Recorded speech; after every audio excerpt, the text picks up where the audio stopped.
Live Oak, Florida. I'm about to start this video with the opening shot of this marker.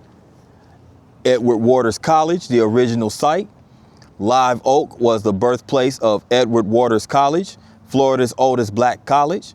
Here, the Reverend Charles H. Pierce, elder of the American Methodist Episcopal AME Church, envisioned an institute to educate newly freed slaves. In 1866, aided by the Reverend William G. Stewart, Florida's first AME pastor, Pierce raised funds for a school offering elementary, high school, college, and seminary level education. In 1870, the AME Church resolved to expand Pierce's school. Live Oak was chosen for the school site in 1872 due to its proximity to railroads, and 10 acres of land was purchased for the construction. Named Brown Theological Seminary, the school was renamed in 1873 to Brown University. The school relocated to Jacksonville in 1883, and in 1892 was renamed Edward Waters College in honor of the Florida AME Church's third bishop. Edward Waters College operates in Jacksonville, but its roots are here in Live Oak at the site of its first building. For over 150 years, the college has played a significant role in higher education in Northeast Florida, which is embodied in its alma mater, quote, "Dear old Edward Waters College, you're the world to me," end quote.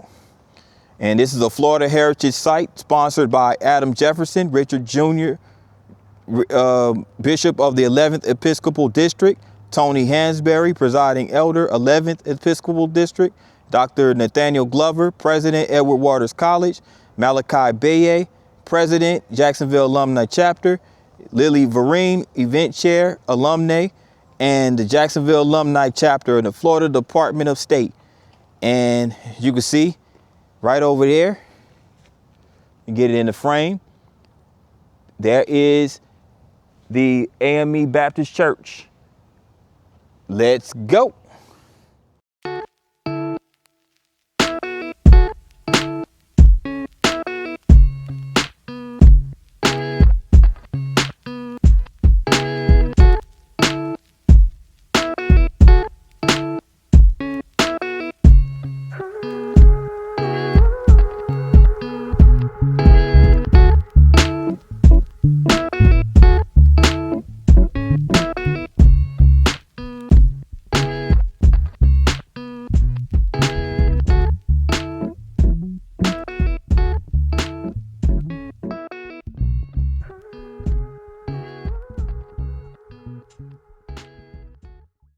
Good afternoon, good people. This your boy P9, and I'm coming at you guys with another vlog. And I am in the city of Live Oak, Florida. And we're gonna take a walk through Live Oak and get some historical information and everything like that. So without further ado, let's get it. So this is the city of Live Oak, which is the county seat of Suwannee County. And I'm standing right here on Howard Street, which is designated US Highway 90. So as you can see, the mileage chart that I stood in front of not too long ago has a mileage chart that shows Lake City and Jacksonville, which is heading eastbound on this highway. But this is Howard Street here in downtown Live Oak. And right outside the Dixie Grill, which was established in 1959.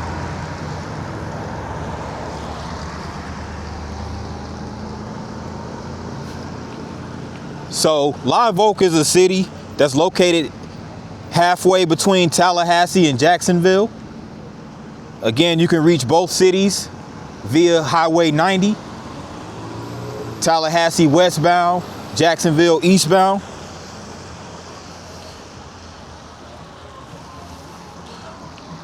And Live Oak is also located off of Interstate 10.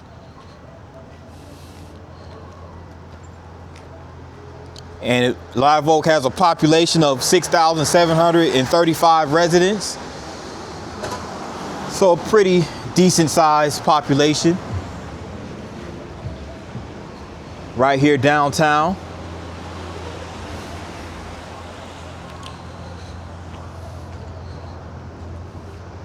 So Live Oak was originally inhabited by the Seminoles and the Timucua Indians. Of course, you had De Soto and the Spanish Empire come through and take over this portion of Florida.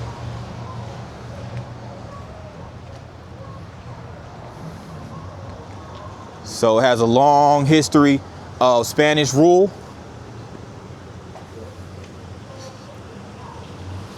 And Live Oak was also built along the Pensacola and Georgia Railroad back at the dawn of the Civil War, 1861.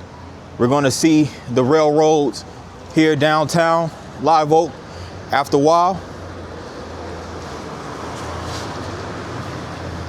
But here, now I'm on the corner of Howard and Ohio Avenue and Dr. Martin Luther King Ave. Go ahead and cross the street over here. As you guys can probably see, it's a little bit of rainfall. It's a really wet day today. Hopefully tomorrow here in Florida, it'll live up to its name of being a sunshine state, but for now, some precipitation.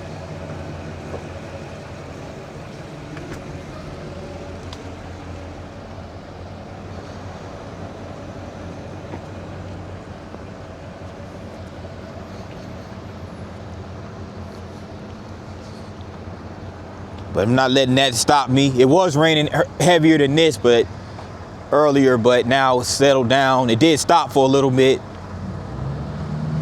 But here we are right here at the Suwannee County Courthouse.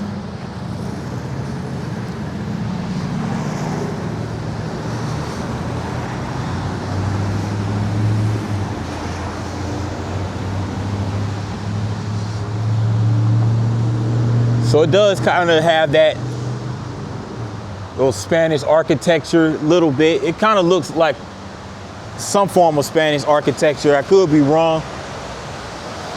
It might be a revival type architectural style. But there's a marker right here that honors Stephen Collins Foster, creator of the American folk song, singer of the simple joys of home and family, and the poet who immortalized the Suwannee River. This memorial was placed in 1949 by the Woodmen of the World of Florida. So Stephen Foster is a historical name associated with Florida. We go to Sheriff of Suwannee County police vehicle. Another memorial honoring the vets from Suwannee County.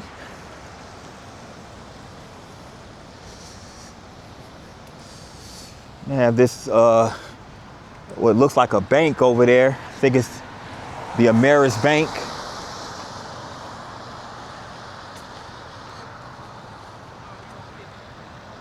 Hey, how y'all doing? What's up, man? Yeah. But yeah. But right here, it's a historical marker for Suwannee County. And this region was originally the land of the Timucuan Indians. Suwannee County was created in 1858. The county seat was removed from its original site at Houston to Live Oak in 1868 because of the latter's superior geographical position and railroad facilities. Settled by people from the Upper South, the county soon became an important agricultural region. It is bounded on the north, west, and south by the Suwannee River. So that's how Suwannee County came to be, it came about.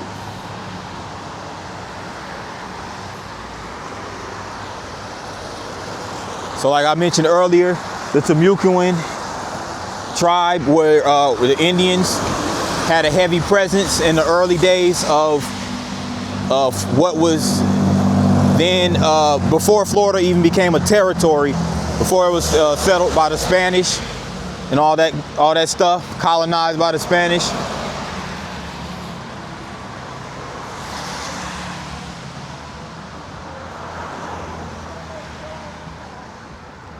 Yeah, I had to come over here and get the courthouse, get a little information about Suwannee County, Florida.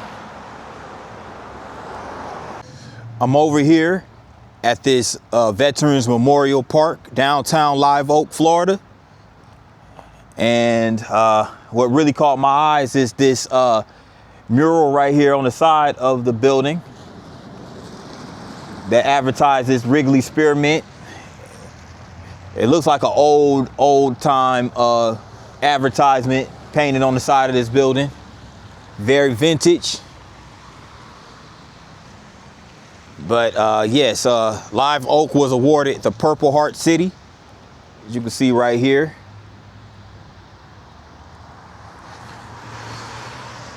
And it dedicates and it honors, you have this silhouette of the soldier kneeling on the kneeling towards the cross with a rifle. And you have this stone right here that honors the 269th Engineer Company. So there goes another.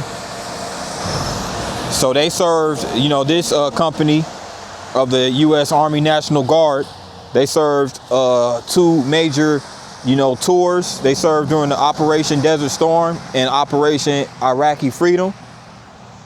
So, you know, Live Oak definitely honors their peoples. And you also have right here this memorial. This brother right here, Captain Charlie James Ford, native son of Live Oak and Vietnam hero, that dedicated this marker for him. Born September 19th, 1944. He died November 3rd, 1969 at the young age of 25. He was part of the U.S. Army Special Forces Green Beret. So yeah, that's him right there. And there's all of the awards that he won. 2 Silver Stars, Bronze Star, Purple Heart, 20 Air Medals, Combat Infantry, Army and Veteran, Vietnam Parachutist badges. I mean, this dude was a very decorated veteran that they're honoring. So shout out and RIP to Captain Charlie James Ford. Again, a Green Beret of the Army Special Forces. That's really dope, man. That's really dope. He got so many, he got a lot of honors for sure. That's amazing. You know, of course, this is dedicated by the disabled American vets. You see all the seals for each one of the military branches: Coast Guard, Air Force, Navy, Marine Corps, and the Army. Of course, you have the Army, the American flag right here, and the POW flag. So really nicely dedicated park right there. As the sun comes out, comes back out. Now this is the type of Florida that we want to see, you know what I'm saying? Some sun. That's what I've been waiting for since I touched down in Florida.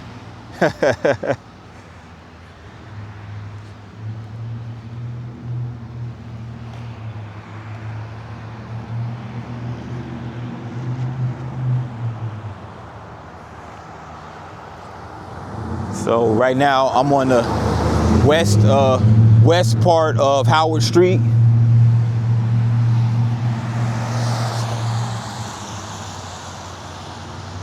Right now, about to go take a look at at a railroad and get some history of a little bit of history of this park that's built right alongside this railroad. So this park right here is called Millennium Park.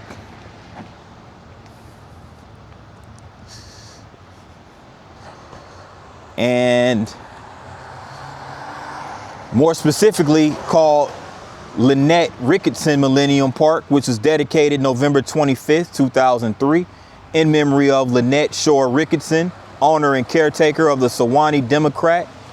She loved deeply, lived for those in the community, loved, gave freely of herself to those in need, and believed the newspaper belongs to the people it serves, and its owners are only the caretakers. On this site once stood the Suwannee Democrat, record keeper of the lives and times of Suwannee County residents and events since 1884. until October 20, 1995, when it burned to the ground from a criminal act. True to tradition, no edition was missed and publication continues today. J. Thomas Ricketson donated the Suwannee Democrat property towards development of the park. Financial assistance for the acquisition and development was provided by the City of Live Oak, Council for Progress of Suwannee County, Suwannee Democrat, and Florida Department of Environmental Protection through the Florida Recreation Development Assistance Program. So shout out to Lynette Ricketson. And yeah, so this site once sat the building for the Suwannee Democrat.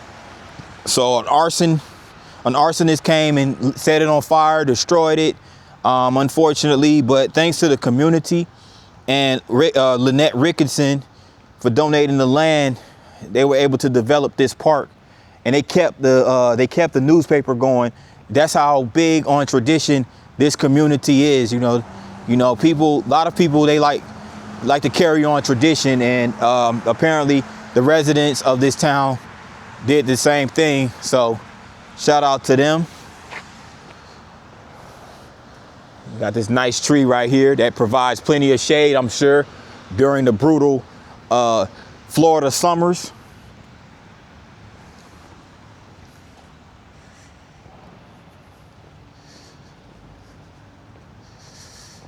They have this little stage right here, I guess.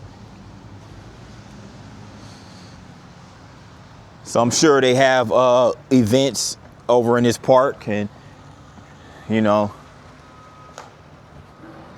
maybe something like a concert or something like some sort of speaking engagements, perhaps they probably have over there.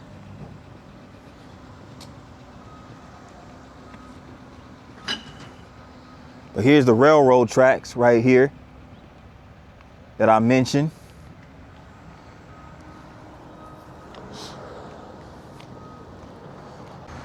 Right outside this building called the Chamber, which is the Suwannee County Chamber of Commerce. Now, just based off of the architecture and structure of the building, it looks like it may have at one point in time served as a Union Depot. I could be wrong, but it looks like it's shaped like it may have at one point in time been a Union Depot.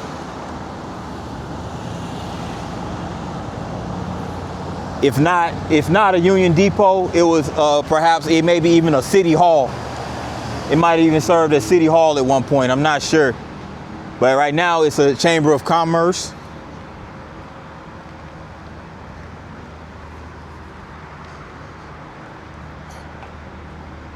And it might, yeah, I don't believe, it may not have been a Union Depot, because this right here is a passenger depot for Live Oak.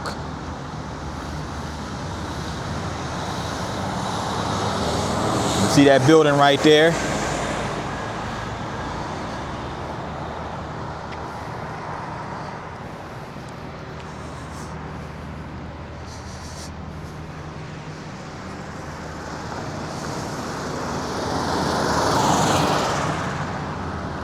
So this is the Union Depot and ACL freight station. ACL stands for Atlantic Coastline.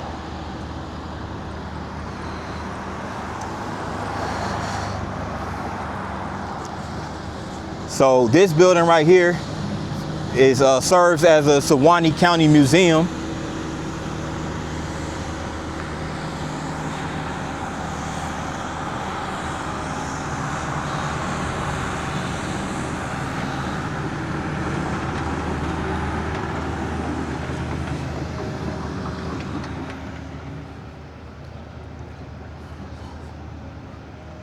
Let me cut through here real quick.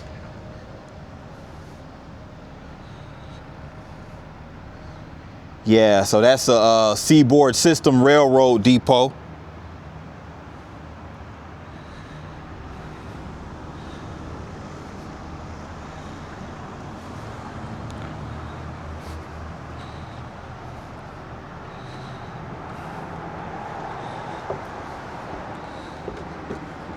So Live Oak, Florida's railroad history is similar to Madison, Florida's railroad history.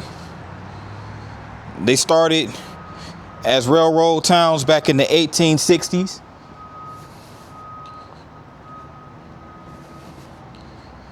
And actually, as far as the name Live Oak, how the town got its name actually came from where rail workers of the major railroad lines such as Atlantic Coast Line and the Seaboard Airlines, they would come outside on their lunch breaks and they will sit under, they'll just pretty much relax under a oak tree.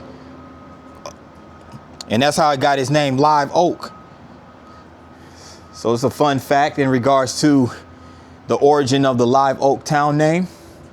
But yeah, the Union Passenger Depot was built in 1909, replacing an earlier structure that had outlived its usefulness. The depot was originally located on the south side of the freight depot and served 4 rail lines: the Atlantic Coast Railroad, the Seaboard Airline Railroad, the Florida Railway Company, and the Live Oak, Perry, and Gulf Railroad Company. The last of these rail lines discontinued passenger service in Live Oak in 1971. In 1984, the depot was purchased by Pride in Action, a local nonprofit organization, and moved to its current location north of the freight depot to save it from destruction. The passenger depot was eventually taken over by the Suwannee County Historical Commission, who transferred the building to the Suwannee County Board of County Commissioners in 2006. And renovations were completed in 2011. Yeah, so I'm gonna go out on a limb, and meaning that it said that the passenger railroad services were discontinued in 1971. That's the same year the Amtrak was established. So I'm gonna go ahead and on a limb and say that Live Oak did not ever have any Amtrak services. You know, we saw earlier, or we saw in the Madison vlog, that Madison had Amtrak service up until 2005. But I don't think Live Oak has ever had any Amtrak service. But yeah, this is the side of the museum. And yeah, this is the railroad history of Live Oak and its remnants of its railroad history. They even have classes for North Florida College that are held in this brick train depot. So that's pretty cool that this old historical building is still used for something practical. Hey guys, I'm at this oval shaped park, which is smack dab in the middle of a residential neighborhood right here in Live Oak. But just wanted to get some history of this particular site. So here it is. Now, as you can see, this is an oval shaped park right here in a residential neighborhood. You got the gazebo right there, or the pavilion, I should say, and the basketball court. But what this site is known for, this is actually the original site of Florida Memorial College. So Florida Memorial College original site. The Florida Institute, renamed Florida Memorial College in 1918, was established on this site in 1879. It stood as a lighthouse of promise for generations of African Americans. After the Civil War and Reconstruction periods, there were few opportunities for African Americans pursuing an education. The Black Baptists of Florida petitioned the American Baptist House Mission Society to establish a co-educational school in Florida to educate ministries and teachers. In October 1879, the Education Board of the Bethlehem Baptist Association met in Gainesville to establish a school in Live Oak. The board awarded $600 for construction, hired teachers, and established a curriculum. The Reverend J.L. Fish was appointed president, and his wife, Ada Fish, served as a teacher. 9 members were appointed to the school's board of trustees, including Dr. Henry Morehouse, founder of Morehouse College in Atlanta, Georgia. The Florida Institute opened in Live Oak in 1880 and offered students a 40-week term costing $1 for every 4 weeks of attendance. By 1884, the school had grown to consist of 10 acres of land, classrooms, dormitories, an office, an auditorium, and president's residence. Man, $1 tuition? Hey, they need to bring that back to modern day society. But this marker was sponsored by Douglas High School Alumni and Historical Association and the board of directors. It has the board of directors right here. Robert Ford, Reverend F.W. Williams Jr., Annette Herring, Ruthie McClendon, Willie McClendon, Janice Goodman, Annie Herring, Gary Caldwell, Jimmy Cherry, Reverend Nelson Perry, and Susan H. Ford. And this marker was erected in 2020. So really very historical information. Here's some more information right here. You know, so basically the General Baptist Convention moved Florida Baptist Academy, a sister school to Florida Memorial College, from Jacksonville to St. Augustine, and renamed it the Florida Normal and Industrial Institute. It became an instant rival with Florida Memorial College when competing for philanthropic support. So there was a competition between those two institutions. Again, that's Florida Baptist Academy and Florida Memorial College. Now, here's the thing. Now, those two institutes, remember I mentioned earlier in the video, Edward Waters College and now Florida Memorial College. So you had two institutions, historically black institutions, that started right here, had its origins right here in Live Oak. And yeah.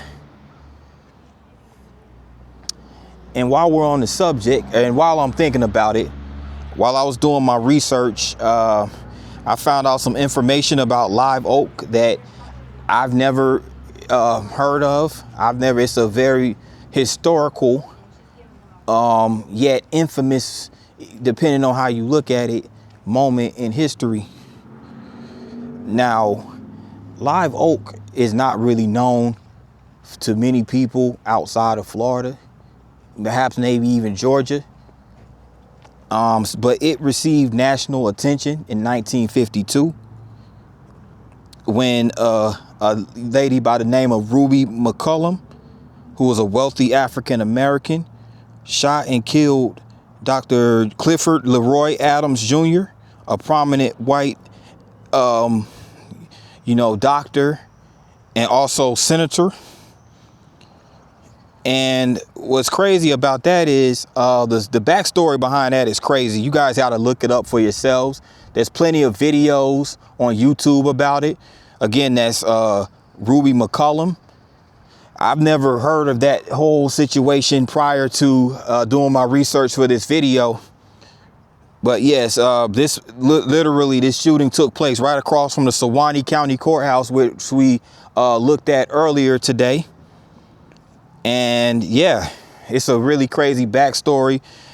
In short, it had to do with, some relations that Ruby McCullum had with the doctor.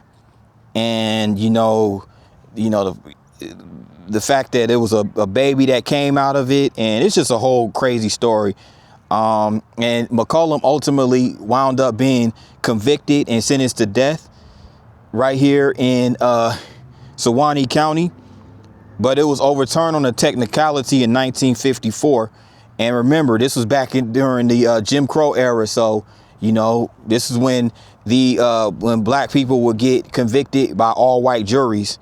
So yeah, crazy story, but that took place right here in Live Oak, Florida. Just wanted to bring that to you guys' attention. I'm here at the site of the historic Douglas Center.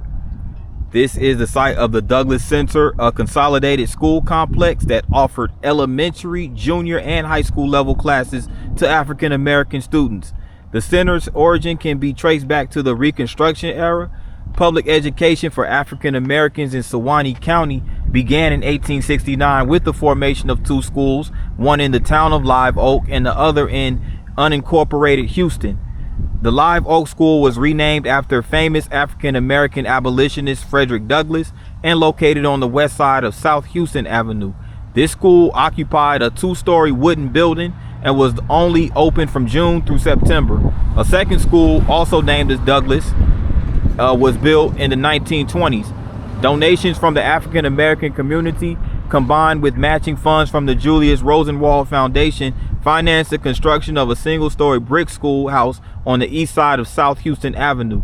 In 1939, it was the first African-American school in Live Oak to offer high school level classes. The school built on this site was the third in the district to be named after Douglas. Construction began in 1950 on the new 30-classroom school facility that housed grades 1 through 12. It's more on the other side. The new school was operational for the 1956-57 school year. The campus featured a music room, teacher's lounge, office space, clinic, cafeteria, library, chemistry lab, and agricultural and homemaking departments. Those are the type of departments that these modern schools either offer. The physical education department had locker rooms with showers and offered multiple athletic programs, including football, basketball, and softball, and baseball. After the acquisition of school buses, many rural African American students gained access to a high school education. In 1965, construction on a new gymnasium was completed, with the first one for an African American school in Suwannee County. With the integration of Florida's public schools, Douglas School graduated its final high school class in 1969, the last segregated class to graduate in Suwannee County. The school then served as Suwannee Middle School until 1990. It was renamed the Douglas Center and used as an alternative school until 2006. The Suwannee County Board of County Commissioners acquired the campus in 2008 and adapted it to a community center. The Douglas Center is the last publicly owned, historically African American school site in Suwannee County and remains a vital part of the Live Oak community. So shout out to the Douglas High School Alumni and Historical Association and the Board of Directors of the association for this marker and preserving this historical part of history. So yes, the Douglas Center, which was once a historical high school for blacks, middle school and elementary school, now functions as a recreational center, which is good for the community because it's always good to have rec center, especially for black students, to keep them occupied with productive means of activities such as basketball, sports, mentoring, all that type of stuff. Keep them off the streets. Looks like a pretty nice facility from the outside. Let me go over here. They even have a little playground for the kids, as you can see right over there. So that's nice. And I'm gonna go over here. They have a memorial park that's part of the campus. They have a lot over here. Like further down that way, they have a basketball court and a soccer field. But this is Douglas Memorial Park. Lest we forget, this site stands as a legacy memorial for the students, faculty, and staff members, administrators, and supporters of educational institutions of African American public schools in Suwannee County from 1869 to 1969. And several markers right here. This one in memory of Frederick Douglass. There's a quote from him: "It's easier to build strong children than to repair broken men." That couldn't have been any more truer than that. Sponsored by Daniel Craps Realty. So they have these different markers sponsored by different individuals. This one's by Columbus Jenkins. Dedication of Julius Rosenwald. So he provided funds for the construction of 5 African American schools in Suwannee County. Yeah, Julius Rosenwald was very philanthropic, for sure. Private donors, primary property donors of the Douglas site, George and Dorothy. In 1950, sponsored by the Earth, I think I'm pronouncing that right, Earth family, Hal and Janet. So yeah, you have the American flag, of course, right here. This one's sponsored by James and Ella Cooper. The dedication of Anna Thomas Jeans provided funds for black teachers, supervisors in Suwannee County. And here were the African American school board members during during the early stages to all the way up until like the 1990s. This list is sponsored by the Loper family. And this one, I guess, is a list of all of the Douglas Schools supervisors, principals throughout its course, principals and administrators. This one's sponsored by John A. Terrell. So yeah, a lot of really cool markers right here. Local philanthropist, sponsored by First Federal Bank. Okay. They also have this right here, the Buffalo Soldier Memorial, in memory of those killed in action of the 24th Infantry Regiment in Korea. So this is a Buffalo Soldier Memorial.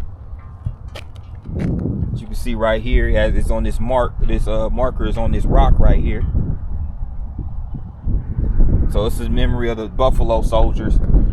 So Buffalo Soldiers were named such not because they were from Buffalo, New York, but shout out to that city.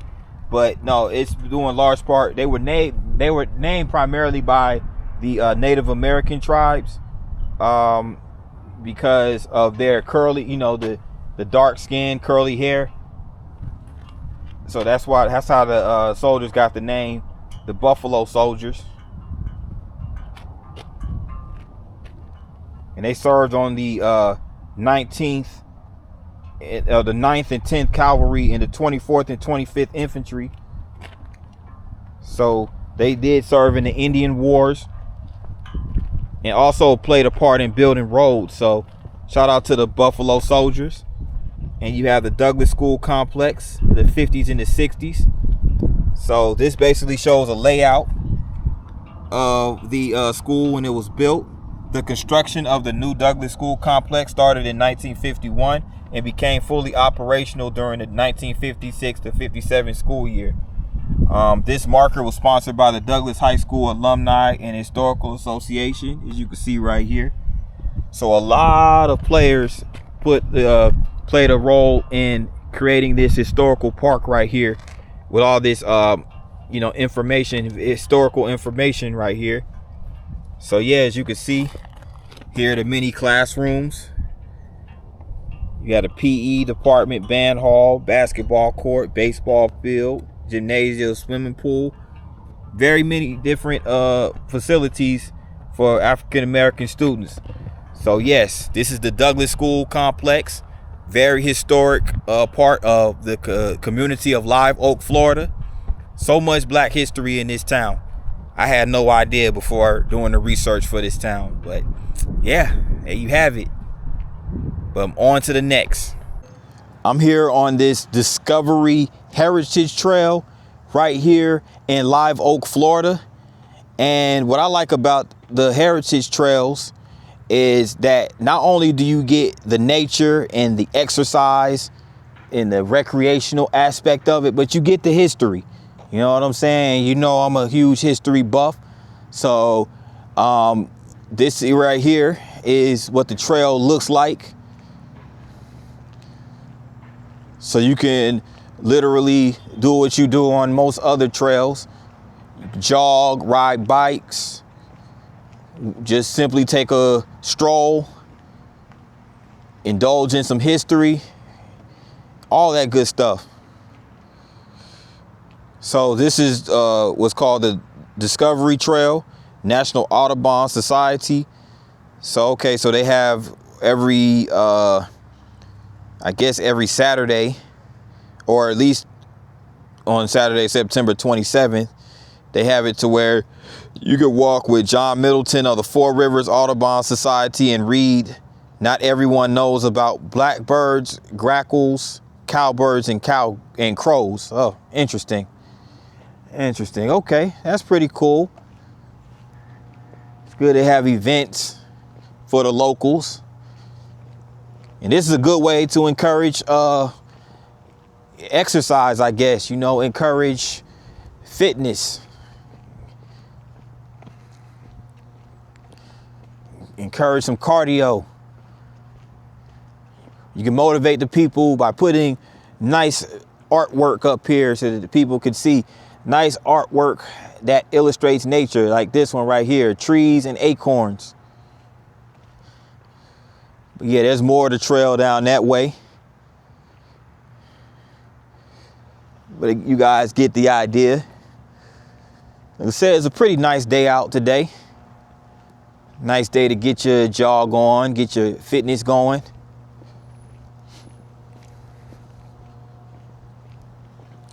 And seeing these trails motivates me to want to go biking again. Haven't done biking in a while. The last vlog that I actually did biking on, I want to say it was Charlotte, my Charlotte vlog. So if you guys want to go check that out, my Charlotte, North Carolina vlog I did about 2 years ago, go check that out.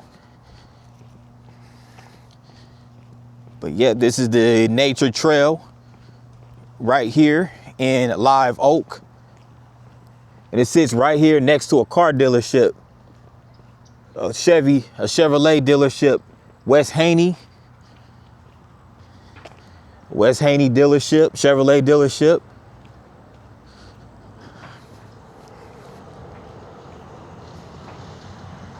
And check this out.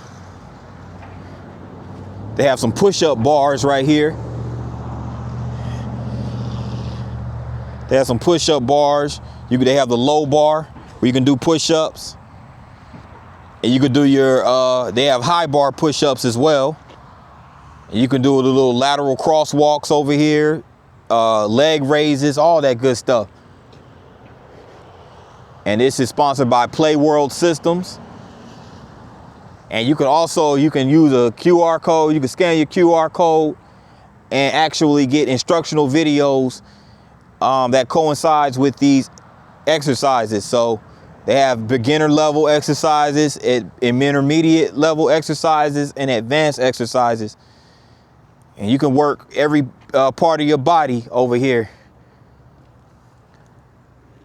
My guy Sea Life, my guy Calisthenics, New York NYC, he would love this right here. He'd love this. Shout out to Sea Life. Who needs a gym, right? When you have a gym outdoors for the free 99. But here goes another historical marker right here. And this marker is for Harry Tyson Moore, a native son of Suwannee County, who was born on November 18th, 1905 in Houston, a rural unincorporated community near Live Oak. He was the only child of Johnny and Rosa Moore. His father worked for the railroad and owned a small store in front of their house. In 1915, after his father's death, Moore left home and lived with aunts, first in Daytona and then in Jacksonville. In 1919, he returned home to enroll in Florida Memorial College. He graduated as valedictorian in May 1925 with a normal school degree and became an educator for black schools in Brevard County. His first teaching position was at an elementary school in Cocoa, where he met fellow school teacher Harriet Vida Sims from Mims. Interesting. The couple married in 1926 and had 2 daughters, Annie Rosalie and Juanita Evangeline. He later became a principal in Titusville. In 1934, Moore entered the spotlight when he founded the Brevard County chapter of the National Association for the Advancement of Colored People, aka the NAACP, and his efforts led to the formation of 50 NAACP branches in Florida. In 1937, he filed the first black lawsuit in the South to call for slavery or salary equalization for white and black teachers. Moore lost that case, but it sparked similar lawsuits throughout the state. Well, you can't knock a guy for trying. You can't knock Moore for trying. Fight for equal pay for black people. And he organized the Florida State Conference NAACP and served as its executive secretary. Harry Tyson Moore also advocated for equality, focusing on teacher salaries, segregated schools, and lack of black registered voters. By 1943, his activism had expanded to include lynchings and police brutality. He began collecting sworn affidavits from victims' families on every lynching that had occurred in Florida. In 1944, he helped form the Florida Progressive Voters League, which registered tens of thousands of black Americans throughout the state. In 1946, due to his public civil rights activism, Moore and his wife were dismissed from their teaching jobs, and he became a full-time paid organizer for the Florida NAACP. On Christmas night in 1951, Harry and Harriet were murdered in their homes in Mims, Florida, when a bomb was planted beneath their house. The Moores' deaths were the first assassinations of prominent civil rights leaders. The tragedy was one of the sparks that ignited the broader civil rights movement in the United States. The renowned African-American poet Langston Hughes wrote the Ballad of Harry T. Moore in honor of Moore. In 2013, the Moores were inducted into the Florida Civil Rights Hall of Fame. So this is a Florida heritage site sponsored by the Douglas High School Alumni Association. Wow, that's sad though. They were killed by a bomb that came through the mail. That's crazy. And this was before, this was in the 1940s. This was in the 1940s. Actually, no. Yeah, they were prominent in the 1940s, but the actual bombing took place in 1951, early 50s.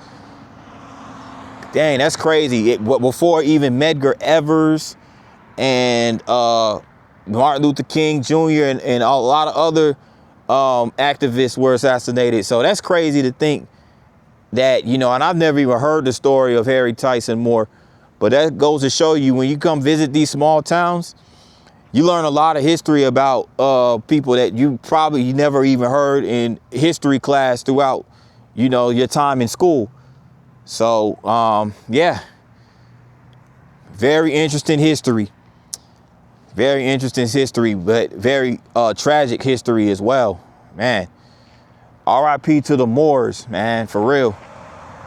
Killed senselessly, but that was a Jim Crow South back then. But there's more to come, so stay tuned. I'm over here at this park here in Live Oak, where the First Federal Bank Sportsplex is located. So this is where I will end the vlog. So I'm gonna walk around a little bit, get some history. And why I chose over here is because this is where the De Soto Trail was during the, you know, Native American times. So, you know, this is the park right here, at least some of it.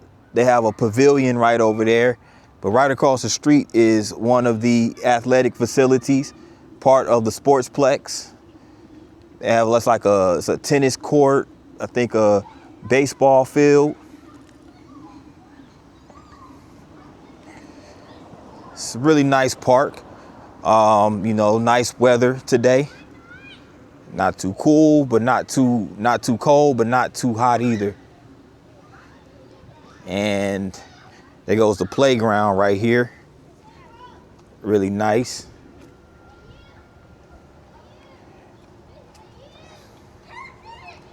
And it's right here where the De Soto Trail took place between 1539 and 1540. So where we're standing right now, where this playground is and where the gazebos and all this nice, beautiful park space is, this is where the conquistador, the historic route where the conquistador Hernando de Soto and his expedition took place through the Florida Native American territories in his quest for gold and glory. So that's really the major reason why De Soto came to Florida in pursuit of gold. He started off in the port of Tampa Bay and made his way all the way up through Lakeland, Brooksville, Inverness, Gainesville, Lake City, through Live Oak, which is where we are right here, and then Tallahassee. So, you know, and then, you know, of course, so he made his way basically through the Gulf of Mexico, or the Gulf of America, which is what they call it now. But yeah, so this is the historic De Soto Trail. It's pretty cool that we're standing right here on Native American soil, where the actual route and trail took place. And here's some more information. This is called the Plot Exposed. In September 15, 1539, De Soto and his army have arrived at the nearby village of Napituca. His interpreter, Juan Ortiz, later recounts. Upon the arrival, De Soto met with several chiefs who demanded the release of our captive chief, Agua Caliquin. In secret, one chief, Napituca, told our Indian interpreters that he planned to ambush us, kill De Soto. Fearing reprisal, the interpreters told me of the plot. This morning, another meeting took place just outside the village. In surrounding woods, over 400 Indian warriors waved ready to attack. Napituca signaled the ambush, but we were prepared. Our trumpeter sounded a charge and we attacked. 100 of Napituca's warriors were killed. The rest were captured and will be used as slaves. And here's an image of the meeting of the tribes before they leave on the warpath. And here's an account by Rodrigo Rangel of the De Soto Chronicles. Before the trumpet could sound, the Maestro de Campo, Luis de Moscoso, struck his legs to the horse, saying, "Come on, men, Santiago and them." And here's a replica of a 16th century longsword used in battle. And the Conquistador Trail is where the Spanish often chained their Indian captives to prevent them from escaping while their own tribal lands. They were unchained once De Soto's army moved into neighboring chiefdoms. Most chose to stay with their captors rather than face their tribal enemies alone and unarmed. And here's a reenactment of the fate of many Native American men and women who were captured by De Soto's armies. So yeah, the Indian captives did not give up their freedom peacefully. One warrior broke free from his guards and attacked De Soto, breaking his nose. This prompted a revolt. Several warriors seized Spanish weapons and attacked. They were quickly subdued and shackled with neck and leg irons. Those who had actively participated were ordered executed by De Soto's Indian allies. So yeah, slavery didn't just take place in the middle passages of Africa. You know, you had natives that were captured and enslaved as well. And they were enslaved by, again, this was a conquistador from Spain, De Soto. And, you know, and these native tribes, they did not give up without a fight. They weren't going out without a fight. They were going to go out in a blaze of glory. So you got to respect that. You got to respect that warrior spirit. But yeah, this is why this is a very historical site right here. And it's occupied now by a really nice park. But it's good that they preserve the history so that, you know, we can know where history took place and that we're actually standing on the site of a very, very monumental battle. So with that in mind, good people, this concludes Live Oaks vlog. I'd like to thank you guys for kicking it and sticking it with me through this course of this vlog. And if you made it this far, make sure you tap that like button. Also, if you're new to the channel, make sure you select the subscribe button along with the notification bell. And once you tap that bell, make sure you hit all, that way you get notified every time I drop a new vlog. And with that in mind, good people, thanks again for tuning in and see you guys on the next one. Peace.